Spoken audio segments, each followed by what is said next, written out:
Hello. Hello, Maynard. My name is Monty. Hi, Monty. First question I had for you.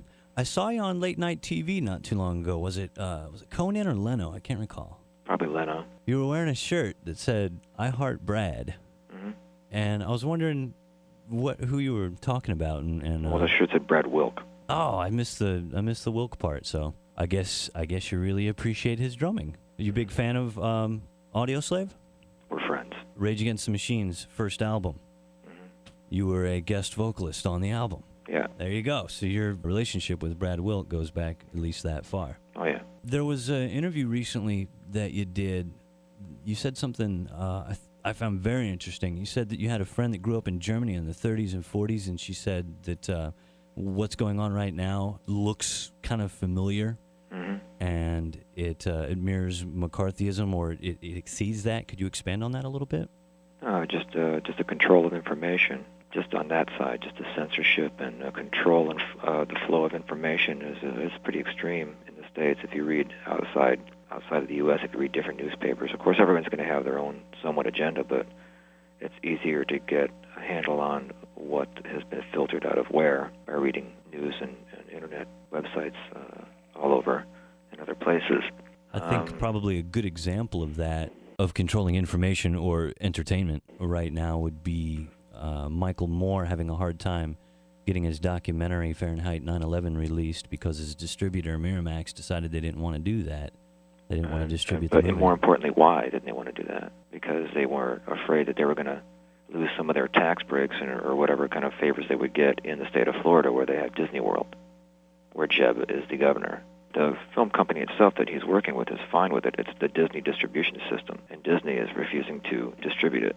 When you listen to radio or TV or newscasts or anything, they're looking for ratings. They're going to broadcast what's going to get them the ratings. There's no diversity, and on top of that, anybody who speaks out, like if I try to connect, when I hear someone who has chosen to be a Republican, I'm not immediately going, "Oh, you're a Nazi." That you don't hear that in the news. But as soon as someone is picking a Democratic candidate, or even Ralph Nader for that matter, they start screaming socialist and communist. And if we're trying to figure out something different for the Middle East or for Iraq, all of a sudden I am a Taliban sympathizer. It's so much a very 1940s mentality that if you're not with us, you're against us. That's what he said, right? Very much a cut and dry, and it's not that cut and dry. It's not that black and white. There's differing opinions in varying degrees. So for people to immediately label you some kind of socialist, Muslim extremist, it's insane. Our candidates here in the States, our liberal Democratic candidates, are far to the right of most of the right-wing candidates in Europe in their views.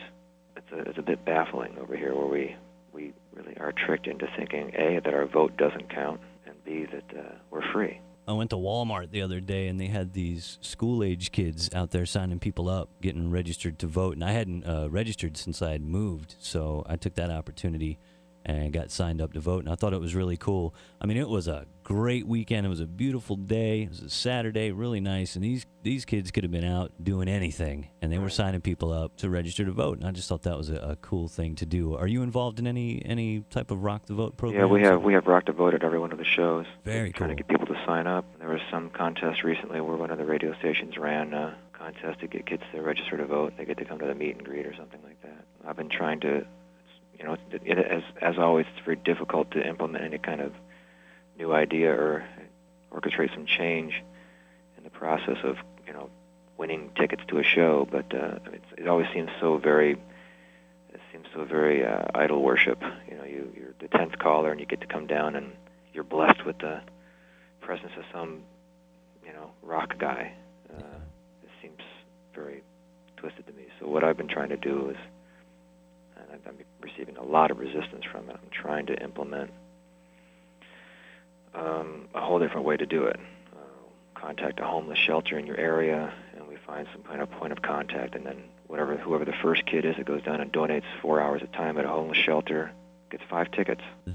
I think that's pretty cool. That's a great approach. But once again, in the times we're living in, people they're living in such fear of some crazy repercussion, or can I get sued for that, or they're so afraid of moving that a simple thing like that where someone actually ends up, donating some real time and then learning about what's going on in their own community, that's the farthest thing from anybody's agenda. They'd rather just have it be this whole weird celebrity jack-off where, you're the 10th caller and you go get to meet the celebrity. It's kind of silly. That kind of, the whole part about being fearful was one more thing I wanted to talk to you about briefly. I know we're short on time here. I read in FMQB recently you said that when people get whipped up to a frenzy and they get fearful of anything, it's easy to manipulate people into closing their eyes to what's really going on, and they easily give up their civil rights because you scare it out of them.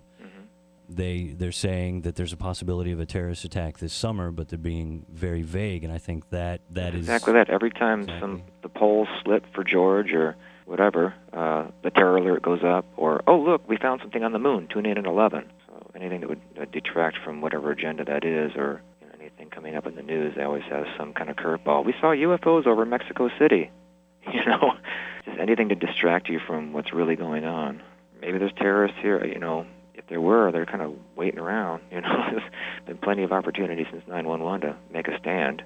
I'm sure it's a valid threat, but I think apathy and ignorance are an equally valid threat. We need to combat those as well. You served in the military, so you have the soldier's perspective. Mm-hmm. How long were you in the military, if you don't mind me asking? 3 years. And what was your duty? Well, initially I was a land surveyor for the artillery, but I ended up getting recruited to go to West Point. I received an appointment to go to the military academy, which I declined. You had a musical calling. Well, yeah, I'd met some of the people up there, having spent some time, at West Point, and decided it wasn't for me, so I backed out.